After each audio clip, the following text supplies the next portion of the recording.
पाठ तीसरा श्रम साधना भाग 2 में प्रारंभ में ये पाठ पढ़ती हूँ। अभी समाज में यह चल रहा है कि बहुत से लोग अपनी आजीविका शरीर श्रम से चलाते हैं और थोड़े बौद्धिक श्रम से।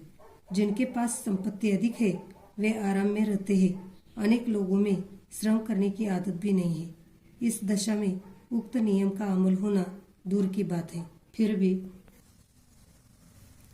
उसके पीछे जो तथ्य है वह हमें स्वीकार करना चाहिए। भले ही हमारी दुर्बलता के कारण हम उसे ठीक से न निभा सके, क्योंकि आजीविका की साधन सामग्री किसी न किसी के श्रम बिना हो ही नहीं सकती। इसीलिए बिना शरीर श्रम किए उस सामग्री का उपयोग करने का न्यायोचित अधिकार हमें नहीं मिलता। अगर पैसे के बल पर हम सामग्री खरीदते हैं तो उस पैसे की जड़ भी अंत में श्रम ही है। बहुत से लोग अपनी आजीविका शरीर श्रम से चलाते हैं और थोड़े बौद्धिक श्रम से। जिनके पास संपत्ति अधिक है वे आराम में रहते हैं। अनेक लोगों में श्रम करने की आदत नहीं है। आजीविका यानी रोजगार की साधन सामग्री किसी न किसी के श्रम बिना हो ही नहीं सकती। इसलिए बिना शरीर श्रम किए उस साधन सामग्री का उपयोग करने का न्यायोचित अधिकार हमें नहीं मिलता। श्रम करने पर ही पैसे मिलते हैं। पैसे के बल पर हम सामग्री खरीदते हैं। धनिक लोग अपनी ज्यादा संपत्ति का उपयोग समाज के हित में ट्रस्टी के तौर पर करें। संपत्ति दान यज्ञ और भूदान यज्ञ का भी आखिर आशय क्या है? आपके पास आवश्यकता से जो कुछ अधिक है उस पर हम अपना अधिकार न समझकर उसका उपयोग दूसरों के लिए करें। यह भी बहस चलती है कि धनिकों के दान से सामाजिक उपयोग के अनेक बड़े बड़े कार्य होते हैं, जैसे कि अस्पताल, विद्यालय आदि। अगर व्यक्तियों के पास संपत्ति इकट्ठी न हो तो समाज को ये लाभ कैसे मिलेंगे? अब स्पष्टीकरण देखेंगे। यहाँ लेखक ने कहा है कि अपनी ज्यादा संपत्ति का उपयोग धनिक लोग समाज के हित में ट्रस्टी के तौर पर करें। अमीर लोग संपत्ति दान या भूदान करते हैं। अपने पास आवश्यकता से जो कुछ अधिक है उस पर हम अपना अधिकार न समझकर उसका उपयोग दूसरों के लिए करें। धनिक लोग दान करते हैं। इसी दान से अस्पताल, विद्यालय बनाए जाते हैं। इसका उपयोग समाज के लोगों को होता है। अगर व्यक्तियों के पास संपत्ति इकट्ठी न हो तो समाज को लाभ नहीं मिलेगा। अब आगे देखेंगे। वास्तव में जब संपत्ति थोड़े से हाथों में बंधी न रहकर समाज में फैली रहेगी तो सहकार पद्धति से बड़े पैमाने पर ऐसे काम आसानी से चलने लगेंगे और उनका लाभ लेने वाले याचक या दीन की तरह नहीं, सम्मानपूर्वक लाभ उठाएंगे। स्पष्टीकरण। जब सभी लोगों के पास संपत्ति होगी तो सहकार पद्धति से ऐसे काम आसानी से चलने लगेंगे और उनका लाभ लेने वाले याचक दीन की तरह नहीं, सम्मानपूर्वक लाभ उठाएंगे। अब पढ़ती हूँ। अर्थशास्त्री कहते हैं कि उत्पादन की प्रेरणा के लिए व्यक्ति को स्वार्थ के लिए अवसर देने होंगे, वरना देश में उत्पादन और संपत्ति नहीं बढ़ सकेगी, बचत भी नहीं होगी। अनुभव बताता है कि पूंजी गरीबी या बेकारी की समस्या हल नहीं कर सकी है। नैतिक दृष्टि से भी स्वार्थ वृत्ति का पोषण करना योग्य नहीं है। बहुत करके स्वार्थ का अर्थ होता है परार्थ की हानि। उसी में से स्पर्धा बढ़ती है, जिसके फलस्वरूप कुछ थोड़े से लोग ही लाभ उठा सकते हैं। बहुसंख्यकों को तो हानि ही पहुंचती है। मानवोचित सहयोग की तरह जंगल का कानून या मत्स्य न्याय चलता है। आखिर यह देखना है कि समाज का कल्याण किस वृत्ति से होगा। अगर समाज में स्वार्थ वृत्ति के लोग अधिक हो तो क्या कल्याण की आशा रखी जा सकती है? समाज तो परोपकार वृत्ति के बल पर ही ऊंचा उठ सकता है। संपत्ति बढ़ाने के लिए स्वार्थ का आधार दोषपूर्ण है। नैतिक यानी नीति संबंधी, स्पर्धा यानी प्रतियोगिता, मानवोचित यानी मानव के विचार से उचित। अब हम स्पष्टीकरण देखेंगे। अर्थशास्त्री कहते हैं कि उत्पादन की प्रेरणा के लिए व्यक्ति को स्वार्थ के लिए अवसर देने होंगे, वरना देश में उत्पादन और संपत्ति नहीं बढ़ सकेगी, बचत भी नहीं होगी। अनुभव बताता है कि अमीर लोग गरीबी की समस्या हल नहीं कर सकी है। स्वार्थ वृत्ति का पोषण करना योग्य नहीं। स्वार्थ का अर्थ होता है परार्थ की हानि, उससे में स्पर्धा बढ़ती है। कुछ थोड़े से लोग लाभ उठाते हैं, बहुसंख्य लोगों की हानि होती है। लेखक ने हमें सवाल पूछा, समाज का कल्याण किस वृत्ति से होगा? अगर समाज में स्वार्थ वृत्ति के लोग अधिक हो तो क्या कल्याण की आशा रखी जा सकती है? समाज का कल्याण परोपकार करने वाले लोगों से ऊंचा उठ सकता है। संपत्ति बढ़ाने के लिए स्वार्थ का आधार दोषपूर्ण है। अब आगे पढ़ती हूँ। इस संबंध में कुछ भाई अमेरिका का उदाहरण पेश करते हैं। कहते हैं कि जिनके पास संपत्ति इकट्ठी हुई है उन पर कर लगाकर कल्याणकारी राज्य की स्थापना की जाए। उसी आधार पर भारत को कल्याणकारी यानी वेलफेयर राज्य बनाने की बात चली है। कल्याणकारी राज्य का अर्थ यह समझा जाता है कि सब तरह के दुर्बलों को राज सत्ता द्वारा मदद मिले, अर्थात बड़े पैमाने पर कर वसूल करके उससे गरीबों को सहारा दिया जाए। भारत जैसे देश में क्या इस बात का बन पाना संभव है? प्राथमिक आवश्यकताओं के बारे में मनुष्य अपने पैरों पर खड़े रहने लायक हुए बिना स्वतंत्र नहीं रह सकता। किसी न किसी प्रकार उसे पराधीन रहना होगा। यहाँ लेखक ने कहा है, कुछ भाई अमेरिका का उदाहरण पेश करते हैं। जिनके पास अधिक संपत्ति है उन पर कर लगाकर कल्याणकारी राज्य की स्थापना की जाए। उसी आधार पर भारत को कल्याणकारी राज्य बनाने की बात चली।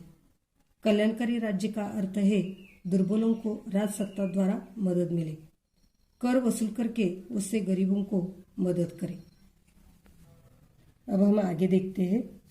हमारी सामाजिक विचारधारा में एक बड़ा भारी दोष है। हम शरीर श्रम करना नहीं चाहते, वरन उसे हीन दृष्टि से देखते हैं, और जिनको शरीर श्रम करना पड़ता है उन्हें समाज में हीन दर्जे का मानते हैं। अमीर या गरीब कोई भी श्रम करना नहीं चाहता। धनिक अपने पैसे के बल से नौकरों द्वारा अपना काम चला लेता है, गरीब भूख की लाचारी से श्रम करता है। हमें यह वृत्ति बदलनी चाहिए। शरीर श्रम की केवल प्रतिष्ठा स्थापित कर संतोष नहीं मानना है, उसके लिए हमारे दिल में प्रीति होनी चाहिए।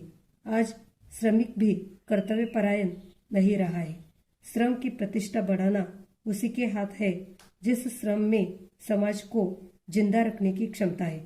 उस श्रम का सही मूल्य अगर श्रमिक जान लेगा तो देश में आर्थिक क्रांति होने में देर नहीं लगेगी। अब शब्दार्थ देखेंगे। लाचारी यानी विवशता, वृत्ति यानी मन की अवस्था, प्रतिष्ठा यानी सम्मान, कर्तव्य परायण यानी कर्तव्य के प्रति निष्ठावान, क्रांति यानी परिवर्तन। अब हम स्पष्टीकरण देखते हैं। समाज में एक बड़ा भारी दोष है। हम शरीर श्रम करना नहीं चाहते, उसे हीन दृष्टि से देखते हैं। जो शरीर श्रम करता है उन्हें हीन दर्जे का मानते हैं। धनिक पैसे के बल से नौकरों द्वारा काम करवाता है, गरीब भूख की लाचारी से श्रम करता है। हमें यह मन की अवस्था बदलनी चाहिए। जो शरीर श्रम करता है उनके प्रति हमारे दिल में प्यार होना चाहिए। आज श्रमिक भी कर्तव्य के प्रति निष्ठावान नहीं रहा है। श्रम की प्रतिष्ठा बढ़ना उसी के हाथ है। श्रम का सही मूल्य श्रमिक जान लेगा तो देश में आर्थिक क्रांति होने में देर नहीं लगेगी। अब आगे पढ़ती हूँ। गांधी जी ने श्रम और श्रमिक की प्रतिष्ठा स्थापित करने के लिए ही रचनात्मक कार्यों को लोक चेतना का माध्यम बनाया। उनकी मान्यता के अनुसार हर एक को नित्य उत्पादक श्रम करना ही चाहिए। यह उन्होंने श्रम और श्रमिक की प्रतिष्ठा कायम करने के लिए किया। अब कुछ समय से जगत के सामने दया की जगह समता का विचार आया है। यह विषमता कैसे दूर हो। कहीं कहीं लोगों ने हिंसा का मार्ग ग्रहण किया, उसमें अनेक बुराइयां निकली जो अब तक दूर नहीं हो सकी है। विषमता दूर करने में कानून भी कुछ मदद देता है, परंतु कानून से मानवोचित गुणों का, सद्भावना का विकास नहीं हो सकता। महात्मा जी ने हमें जो अहिंसा की विचारधारा दी है, उसके प्रभाव का कुछ अनुभव भी हम कर चुके हैं। भारत की परंपरा का ख्याल करते हुए यह संभव दिखता है कि विषमता का प्रश्न बहुत कुछ हद तक अहिंसा के इस मार्ग से हल हो सकना संभव है। इसमें धनिकों से पूरा सहयोग मिलना चाहिए। जैसे राजनीतिक स्वराज का प्रश्न काफी हद तक अहिंसा के मार्ग से सुलझा, वैसे ही आर्थिक और सामाजिक समता का प्रश्न भी भारत में अहिंसा के मार्ग से सुलझेगा, ऐसी हम श्रद्धा रखें। अब हम अर्थ देखते हैं। गांधी जी ने श्रम और श्रम की प्रतिष्ठा स्थापित करने के लिए रचनात्मक कार्यों को लोक चेतना यानी ईश्वर का माध्यम बनाया। उनके अनुसार प्रत्येक व्यक्ति को श्रम करना ही चाहिए। यह उन्होंने श्रम और श्रम की प्रतिष्ठा कायम करने के लिए किया। संसार के सामने दया की जगह समता का विचार आया। यह विषमता कैसे दूर हो। कुछ लोगों ने हिंसा का मार्ग अपनाया, उसमें अनेक बुराइयां निकली जो अब तक दूर नहीं हो सकी। विषमता दूर करने में कानून भी मदद करता है, परंतु कानून से मानवोचित गुणों का, सद्भावना का विकास नहीं हो सकता। महात्मा जी ने हमें अहिंसा की विचारधारा दी, उसके प्रभाव का अनुभव हम कर चुके हैं।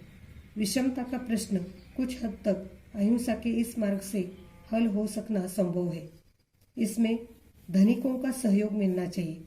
हम अपने देश अहिंसा के मार्ग से स्वतंत्र किया, आजाद किया, वैसे ही आर्थिक और सामाजिक समानता का प्रश्न भी भारत में अहिंसा के मार्ग से सुलझेगा, ऐसी हम श्रद्धा रखें। अब स्वाध्याय देखते हैं। सूचना के अनुसार कृतियाँ कीजिए। प्रश्न पहला, उत्तर लिखिए। 1. व्यापारी और उद्योगपतियों के लिए अर्थशास्त्र द्वारा बनाए गए नए नियम। उत्तर है 1. खरीद सस्ती से सस्ती, 2. बिक्री महंगी से महंगी। 2. संपत्ति के 2 मुख्य साधन, 1. सृष्टि के द्रव्य, 2. मनुष्य का शरीर श्रम। प्रश्न 3. समाप्त हुई 2 प्रथाएं। उत्तर है 1. गुलामी की प्रथा और 2. राज प्रथा।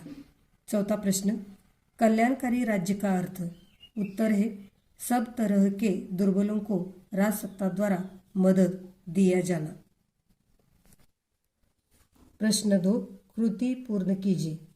बीच का लाइन है, गांधी जी द्वारा शोषण तथा अशांति मिटाने के लिए बताए गए सूत्र। 1 उत्तर है व्यक्ति को दिन में 4 घंटे शरीर श्रम करने का अवसर प्राप्त होना, और दूसरा जवाब है 4 घंटे बौद्धिक कार्य करने का अवसर प्राप्त होना। प्रश्न 3, तुलना कीजिए। बुद्धिजीवी और श्रमजीवी। बुद्धिजीवी में पहला जवाब है बौद्धिक काम करना, और दूसरा अधिक आमदनी, प्रतिष्ठित एवं सुखमय जीवन। श्रमजीवी, इसमें जवाब है शारीरिक श्रम करना, आमदनी कम, प्रतिष्ठा नहीं और कष्टमय जीवन जीना। प्रश्न 4, लिखिए दान से एक कार्य बनते हैं। उत्तर है अस्पताल और दूसरा है विद्यालय। व्यापार की कला इनसे प्राप्त होती है। एक उत्तर है विद्यालय से और दूसरा अपने साथियों एवं समाज से।